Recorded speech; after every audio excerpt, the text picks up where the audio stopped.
Hello guys! Good day! Ito na nga po. Ilang araw na lang po alis na ako dito sa El Nido.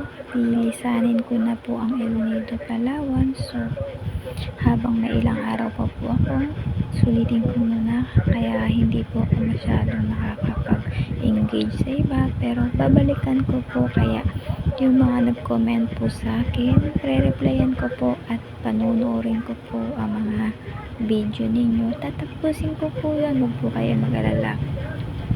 At dun po, ito po, mag-iikot po ako. Pupunta po tayo dun sa loob ng Central. Ito po yung solar panel po sa El Nido. Lagi pong totally blackout. As in, totally blackout po talaga. Kaya kailangan po ng alternative katulad ng generator or solar panel po. Yun po talaga ang the best. So lang problema, pag umuulan, so wala rin siyang nasasagap na na ilaw generator. Sa may mga pera, paano po kung walang mga pera? Kawawa naman. So solar talaga. Katulad kami, solar po karamihan ginagamit namin, solar light, kasi po nag-blackout. Ito nga po pala, umatin po ako dito.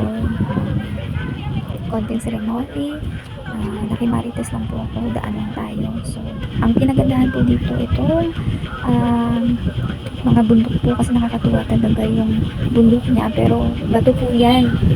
Yung sa kabila naman po, napapalit po siya ng mga bundok. Yung mga bundok na yan, napakaganda, aliwala. Ang ng Pilipinas.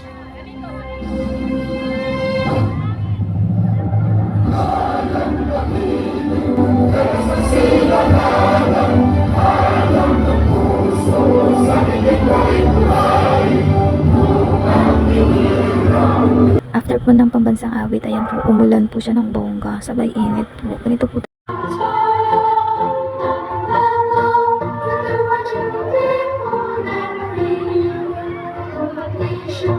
So, ngayon po yung panahon medyo okay, pero pabadya ang ulan. Umiinit na umuulan, ganun po talaga dito sa El Nido. Umiinit siya, umuulan. Ngayon po, mukha siyang okay, pero kanina, sobrang ulan.